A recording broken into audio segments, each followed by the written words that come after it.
Hi everybody. Okay,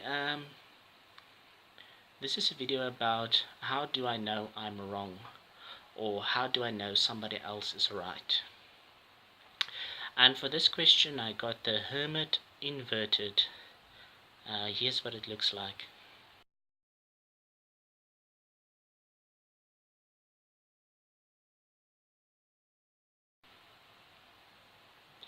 Okay, so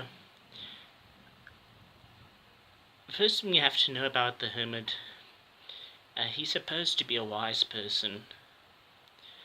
Okay, but when he's inverted, what was interesting to me, the hermit has his lamp inverted. Now, anybody who's ever used a lamp may know that even especially the older kind of lamps, if you turn it while it's lit uh, upside down,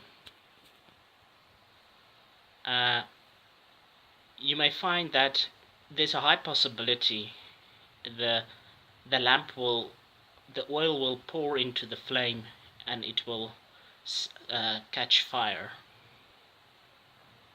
And this is interesting because usually when we're in some kind of situation where we need to understand what's going on, we'd like to cast our light, our knowledge on a certain situation. But you have to ask yourself, do people want your light?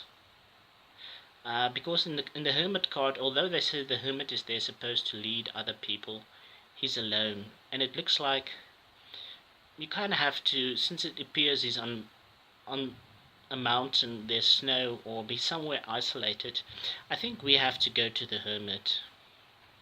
So one of the questions you can ask yourself, when I try to explain myself to people and my hand burns, right, because the lamp catches fire, uh, am I using the right methods, even though you're right?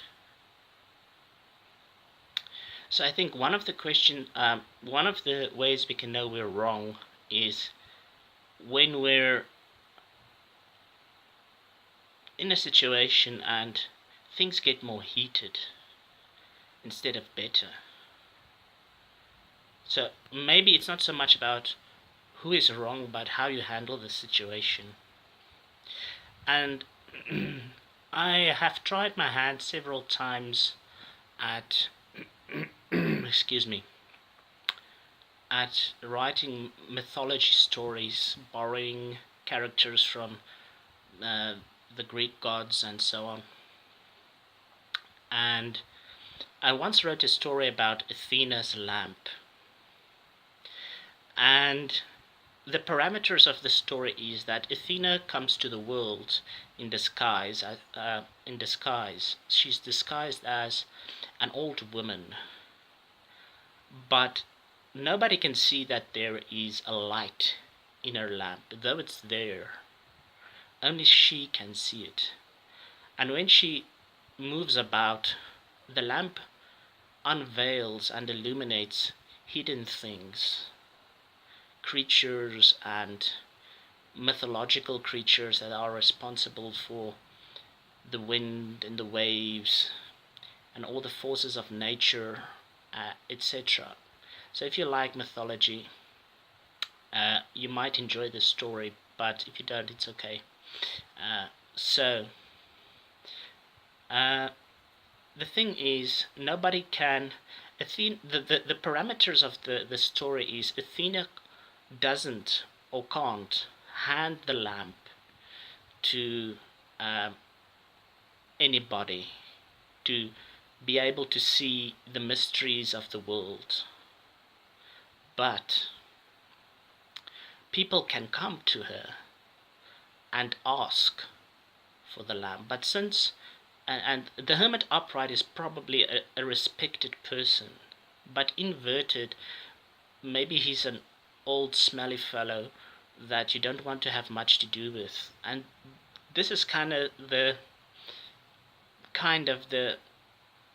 character Athena plays in this role. She's disguised as a very old and very poor woman, and nobody really minds her. So maybe we don't mind certain things in life or certain situations, and I also think we should never try to hand people our lamp or our way of illuminating or viewing things. We should make ourselves more approachable or invite people in. But we can't always do that. This is Athena in this story. She she doesn't go out of her way to invite people in. Okay, so one of the other things about this question is, because the card's inverted, when you're wrong, you're not going to know it in many cases.